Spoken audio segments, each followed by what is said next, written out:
Hello, hello, hello, hello, all the platforms. So good to see you guys here. I'm just gonna wait a minute for the notification to go out. Take a sip of water.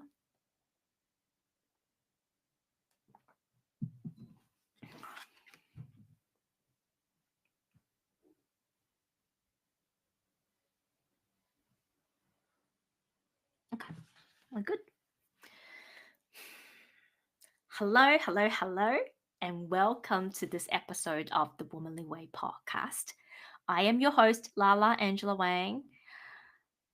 Hi. There was that little breath of anticipation, wasn't it? I was like, yeah, that's the intro. But I feel like maybe there's something else that I should have said as well. I don't know. How are you? 11/11 is the day that I'm recording this podcast. I haven't quite settled into the energy of 11/11. I feel like the whole month of November has been this energy of anticipation. A lot of the things that I feel like in my soul that I want to hurry along so I can set up for next year. Um, I've been put on hold due to external circumstances. So it kind of feel like things are in this holding pattern.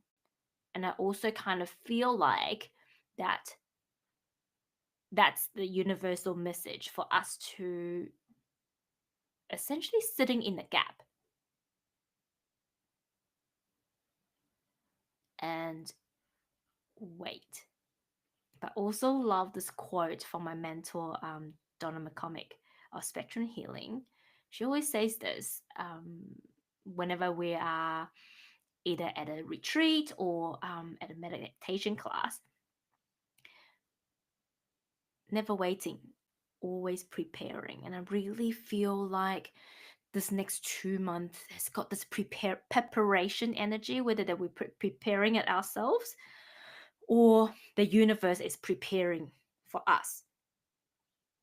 And I just thought, we haven't pulled a card for a little while on this podcast, so I wanted to pull a bit of a card today before I start. And I didn't ask specifically for any guidance on the topic that we're going to be talking about. All I said was, what is the most relevant for the audience, for people who are going to listening to the show right now, and what is the message? And I pulled out this card from my Wild Quanin Oracle because you guys know I just love this deck, right? And it's number 10. I love the number 10 because it's also a master number that signifies new beginnings. Safe to fall. I love that it's in red. It's a very earthy color in terms of our earth chakra. And funny how I started our show today talking about this energy of never waiting, always preparing, right? So this is the guidance. Sometimes we try to hold on even when it would be better to let go. Sometimes what we hold on to is actually the very thing that's holding us back. If we let our fears become stronger than our trust, we will underestimate ourselves and the divine. And then it says in the reading, there is a bigger world meant for you than the one you currently inhabit. There's nothing wrong with the world that you have been in. It is just that you are meant to journey beyond it. You're very likely not going to feel ready for the challenge. You're very likely going to feel a bit awkward, clumsy, or uncertain about how you'll manage it in that bigger world. Certainly, you won't feel in control within it. And yet, even with all this, you are going to be safe on your path and exactly where you are meant to be. One step at a time is always wise, but sometimes you will be ready to forge the small steps for one great big leap. A beautiful swan dive straight into the Divine Mother's grace open arms. This is your chance. So if you are feeling boldly, trust your force safely, exactly where you are meant to be.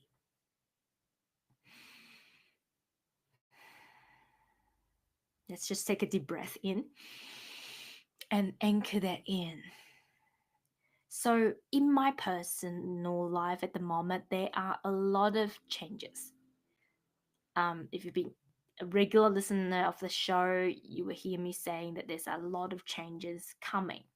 But I also feel like I'm sitting on the precipice of something greater, which I'm already sensing my ego going, oh no, I want to run away from this. This is too big for me, right? So this card is really potent and really, the timing is really great for me.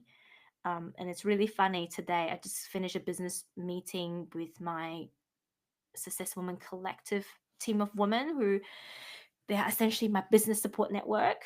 And there's this affirmation that one of the ladies shared with us today.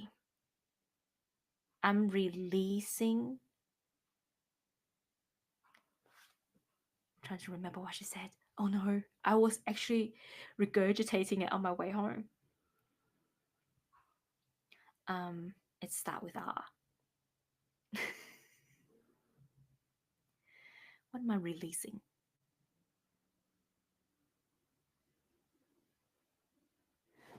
Hold on a second. I'll be back.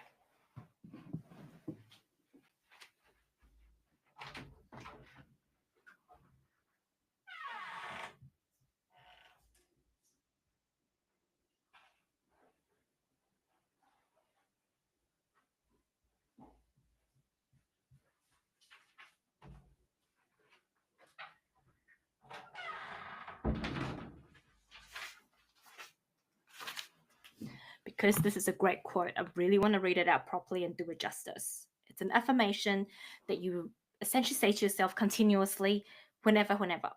I release resistant and I accept abundance. So easy, right? I release resistant, whatever resistant that's holding me back, and I accept that I am deserving of abundance. Whatever is more than what I am having now, I am worthy and deserving of that abundant life, that next level abundance. And I kept repeating to myself, I promise, even though I forgot what it was. Because at the moment, so I've had my car for the last 9 years. I bought it in 2015, brand new. And it just went for its 9th year servicing and rego upgrade and all that sort of things. But there's a problem with the aircon. It only worked to half of the car. The other half, the driver's side, does not work. And to fix it was going to cost me around $4,500. It's a Mini Cooper, so it's a bit tiny. Whenever there's some part that need to be fixed, the labor costs a lot because you essentially need people with small hands because everything gets fixed into such a tight body. Yeah, I love the car, but seriously, it's a very expensive hobby, right? So we've been sitting on this fence going, well, do we get a new car? Or do I keep it? So I received this bill after my meeting, and obviously, this is my programming. This is something that I'm actually working on right now in terms of my abundance code for the next chapter of my life. And I really see all of my old programming coming up. This is really funny because I think it will actually lead into our segment really well. It's not just a general update. And so I keep repeating this mantra to myself. I release resistance and I accept abundance. the more I feel into it, right, I really feel that this can play out in so many different ways of our lives. It could be abundance in many other ways. Abundance isn't always about money. Abundance sometimes could be love, could be health, could be, opportunities. And I really feel the reason that things are not happening perhaps for me as quickly is because there's that resistance, because there is that fear, because there is that uncertainty going into the next thing. In the last episode, heard me talking about why I go to this retreat as I was getting ready to go get out of the door, because the podcast was recorded literally minutes before I left the door to go to this retreat, and leaving the boys at home with their own devices for the weekend, and being flexible and creative around how I can make things happen. So I did went to the retreat. I had a great time. There were so many lessons and downloads and things that happened at the retreat. And to my surprise, when the facilitator asked, "Who is greedy in this room?" I put my hand up. And she then also said, "Who thinks that they don't have enough?" I put my hand up again. It kind of took me by surprise, but it kind of didn't. But what I realized was I have been operating in this space of lack. Truthfully, ever since I became a mum. Because there are additional expenses and there are now even more limited amount of time for me to do what I need to do. And that really, because that happened, can't even remember what it was, day 1 or day 2, day 1, I think. That really got me thinking and really set the scene for me throughout the whole retreat. But what I realized was so much of that was in the programming, was in what we were being told about whether we are enough or not, whether we have enough resources or not.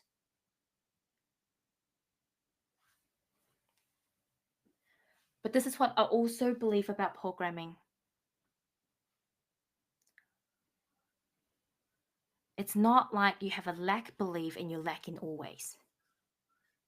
Some people may be lacking always, but a lot of times what you'll find is you would be successful in areas of your life in your definition and not in others, right? That's because your mindset around the various areas are different. So for me, one of my biggest frustration has always been that, in other people's eyes, I have a very successful career.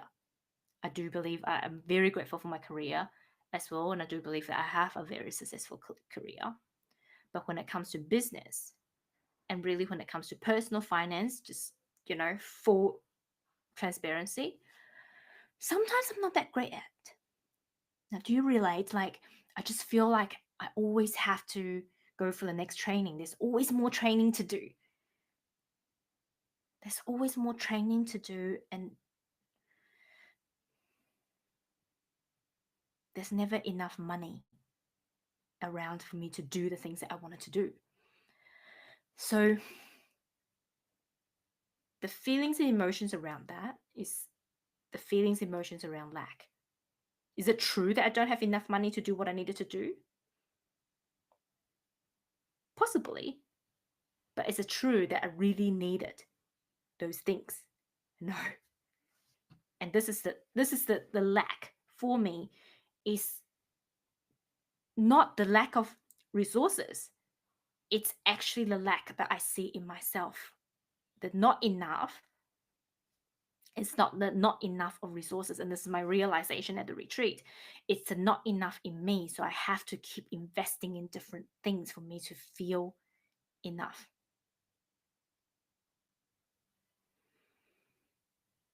Does it resonate? Yeah.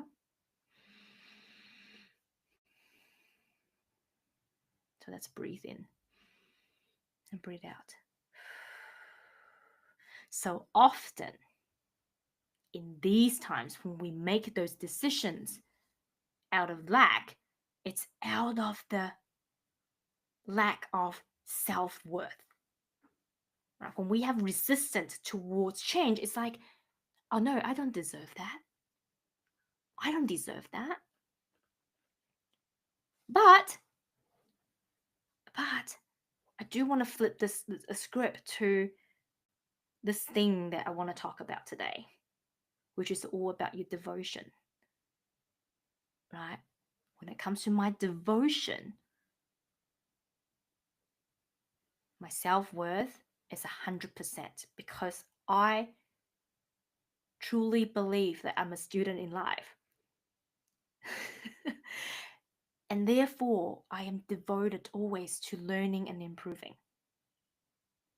Where the script needs to be flipped is that I also need to start shifting into the devotion of believing that I am worthy and deserving of showing up and share the wisdoms that I have gained. And I believe this, I can see this in so many women in my life, that we are always a student in life. We are always there for other people because we see our worth. We have high worth in terms of being a contributor, but also see our worth based on how much we contribute. We see ourselves as good students because we learn and we absorb all those, but we don't see ourselves as teachers. But the truth is, if you're age over 30, it's likely that you have life experiences that you can pass on. You're like, oh, 30, I've already been out of, let's even say if you started working at 20, it's only 10 years. 10 years experience is 10 years more than other people. So this whole topic of devotion, like it's a bit out of the blue. It's actually not a bit out of the blue. My roommate, because we do have to share rooms, even though I only slept there for a night, she bumped into me the final morning, which we only had a half day. It's an hour drive for me to get there, and also another an hour drive home, so 2 hours drive. But I still choose to drive back to the retreat on Tuesday morning, even though it's only going to be half a day. I was just like, no, I'm doing it. She's like, that's commitment. And you know what I said to her? Because I thought about it in the car. I'm like, is it commitment? And I realized no. Commitment made it sound like a chore. The word commitment itself made it sounds like I have to do it. It feels like a chore. And the word that I choose to use is actually devotion. I'm devoted to my learning. I'm devoted to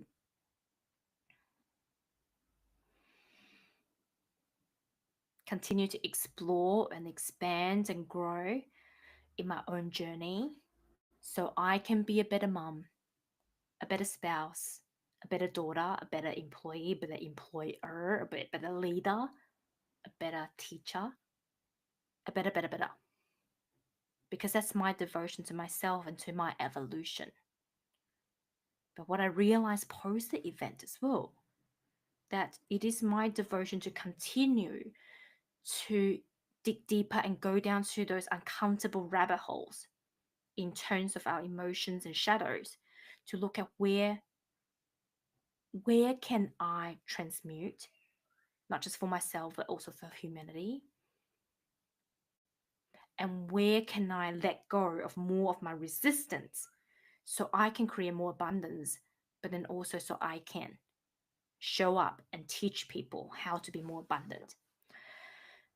And the biggest resistance, really, I have realized just talking to you guys now, is that resistance of who am I? Who am I to teach, to talk about, to heal, to support humanity? I'm just this little me. I'm just Loa, this little Asian girl who's 151 centimeters tall, who's tiny.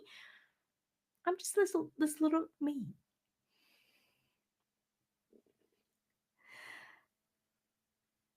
But there's a lot in this little package.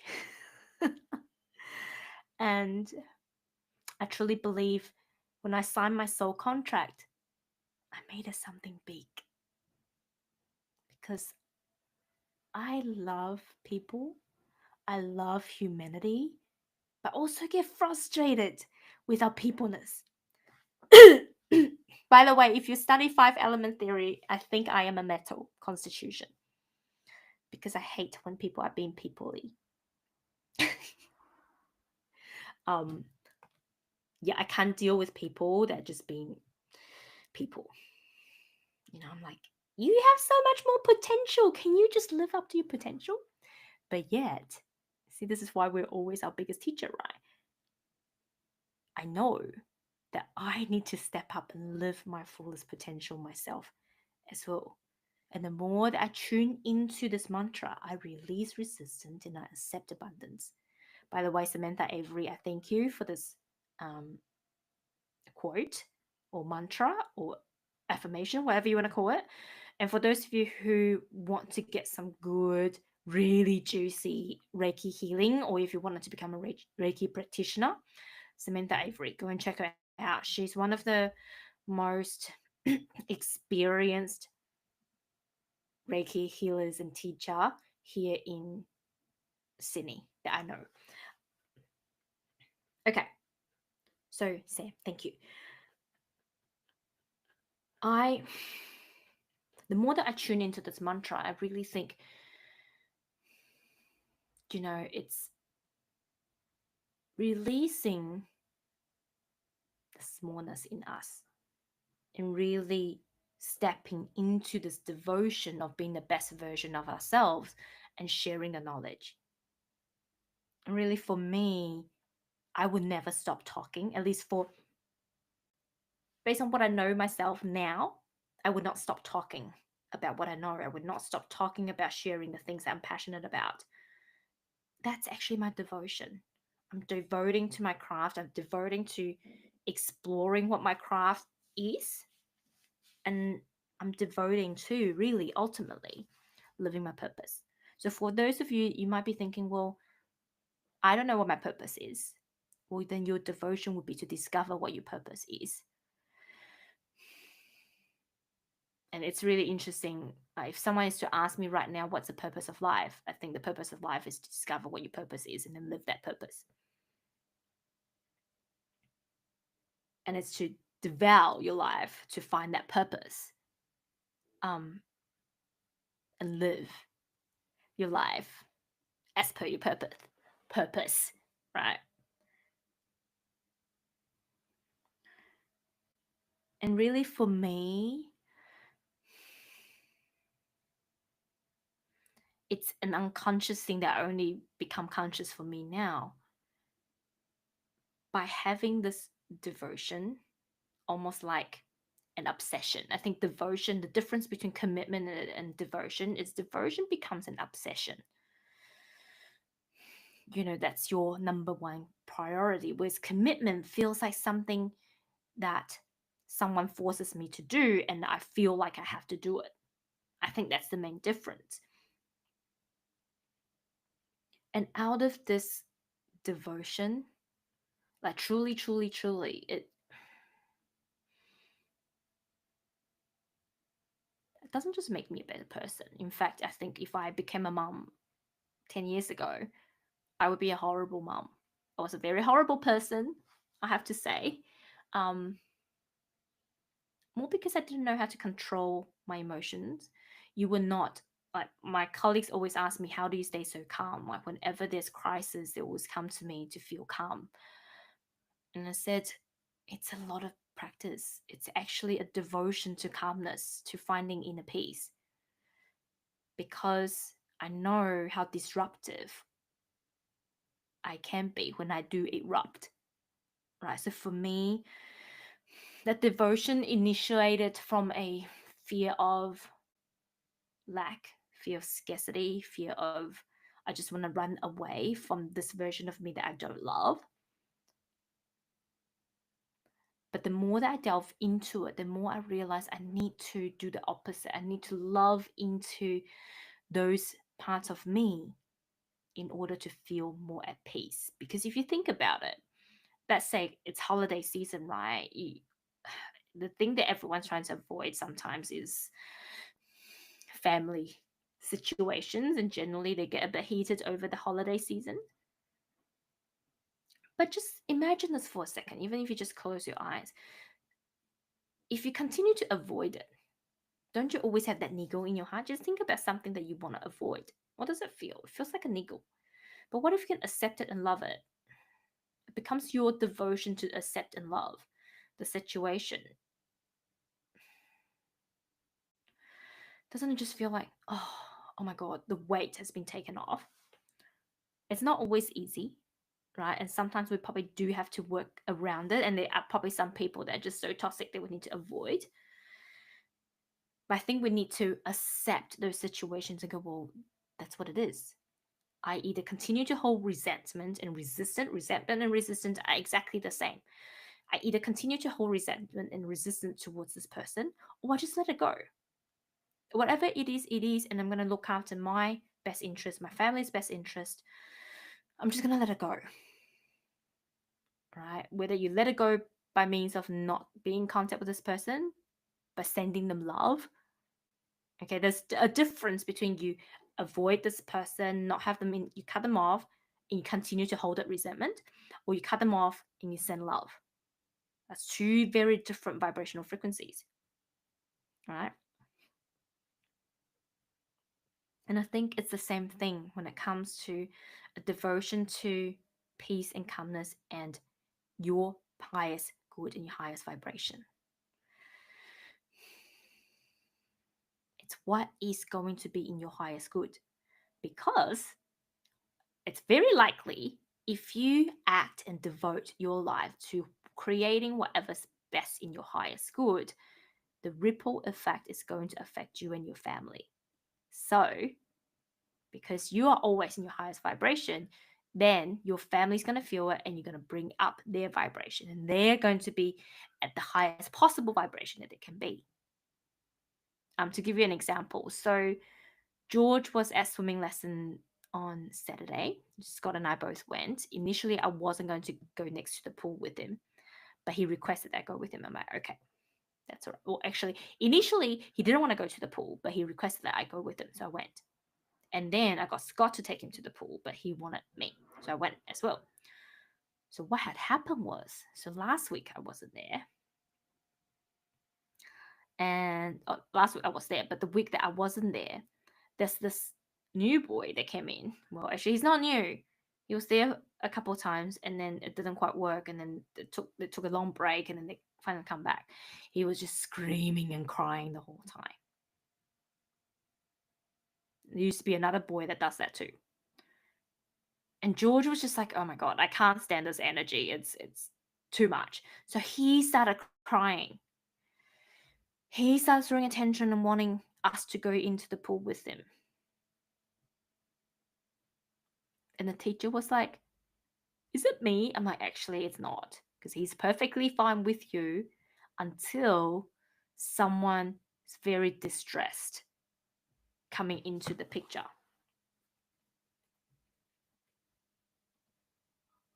But what I said to George was, "Okay, George, number one, just because someone else is crying doesn't mean that we need to cry too." And it's really teaching him that those are not his emotions, right?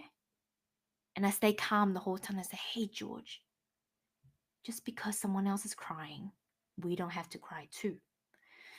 And then I basically asked him to breathe. I was like, "Can you take a deep breath for me?" He's like, and then breathe it out. Now, do you feel better? right? The old me being an empath would have been like George. I would have been like, up and down, frustrated, and I would be absorbing other people's emotions. And because now I've done the work, I know how to pass it down to my son and teach him the same. But this is the thing, as parents, especially moms, we are our kids' safety blanket. We're what helps them feel safe. We are what grounds them, what make them feel safe and secure. But if we are not safe and secure ourselves, we cannot help them. And part of my devotion to be a better person is so I can be that better example for George. So I can be the best mom that I can be his sanctuary when I need to, be his groundedness, be his calmness, and be there for him. It's a win-win because if I am calm, he's calm. If I am calm, the people around me are calm. They will come to me to feel calm.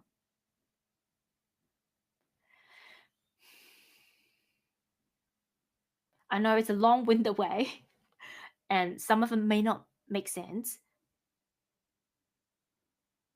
but really, the more that I realize, the more that I stepped into these learnings and personal development, the more I realize, like, the old day medicine woman or crones or, you know, witches, if you want to call them. I call myself a modern day witch anyway. What they are really people who has mastered the art of being themselves and how to heal their shadows, how to heal themselves, how to elevate their energy so they become the source of wisdom for other people. And I truly believe that's all in all of our lineages. And that's the lineage that's been passed down to all female, to all women, so we can support humanity in continued elevation and growth. So if you're currently on a cross path, like me, if you are currently feel like everything's stagnant, find your devotion. What are you devoted to? And I truly believe when you are devoted to something, that is going to be your guidance. Like with the retreat, I wasn't going to go, but because I know, like for me, my devotion is like my compass. And I literally, that morning was just like, it was the Monday, 2 Mondays before the retreat. So yeah, 2 weeks before the retreat, I just had this really clear voice in my head. Why don't you just ask? Why don't you just ask if it's possible? Just ask if you can balance your work and your family and the retreat. And I asked and I received. I literally let go of my resistance. Like, I can't do that. That's been too painful. I'm like, but there's no harm in asking, right? And I accepted abundance. Everything just happened. So if you're feeling a bit limited, if you're feeling a bit restricted, ask yourself, what can I devote to? What is my devotion? What can I release as a resistance? And what would I accept as abundance? So much magic in our words if you just and then write it down, obviously, as you journal. What do I need to release in order to welcome in more abundance? What do I need to devote to instead of commit to? Because I really feel commitment is that restriction. What do I need to devote myself to change my world, to change my life, and then to change the life of others around me? That feels abundant, doesn't it?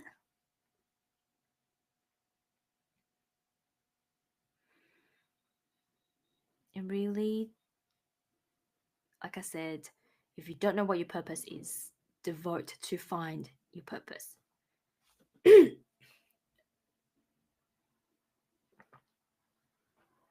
and then make your purpose your devotion, right? Even for me right now, I've actually made up my decision as to where I want to take my business to, where I want to go to in 2025, and also where I want to take my career to. Every time I feel that I'm about to chicken out, I ask myself, what am I devoted to? Right? You can, like with my career, there's a certain devotion that I have. There's the change that I want to make in the industry. Same thing with my business. There are certain things I want to see change that I'm super passionate about, and I truly believe that's my purpose right here, right now. It's scary as SHIT, but I continue to ask myself, what am I devoting to? What is my devoted practice? What do I truly believe? What do I stand for? And those become my compass whenever I feel like I want to back out. And sometimes when you're at this crossroad, it's not even a crossroad, right? Like the answers are so clear which direction you need to take. And sometimes it's really it's actually not a crossroad. It's only one choice, but it's more that our ego and our chicken self wanted to go back. And that's how I feel right now. It's like I'm at this place. It's actually a one-way road. It's a beautiful path, but I'm just like, um, this is too beautiful to be true. Can I just go back the old way and just stay there and not move? But what are you devoted to? What are you devoting your life to? And whatever that you devote, even if it's your children, is that what you want to see in your children? Is that the example you want it to be? Is that who you want them to become? When, you know, when you are on your deathbed and your kids sit around you, would you say to them, I want you to be just like me? Would you be proud enough to say, or hear them say, if actually, no, this is probably a better example. Would you want to hear your kids say, Mom or Dad, when I grow up, I want to be just like you? And would you be proud of that? Or would you go, oh, I wouldn't want to be me. I want you to be better. How do you expect your kid to be better than you when you're not better? Right? And this is the thing. If you want your kids to have a brilliant life, and I believe that's what all parents want. I could be wrong. Then you need to be brilliant. You need to shine like the biggest star that you can find so they can be that biggest star as well. I think as any parents, you probably relate to that. We only want the best for our kids.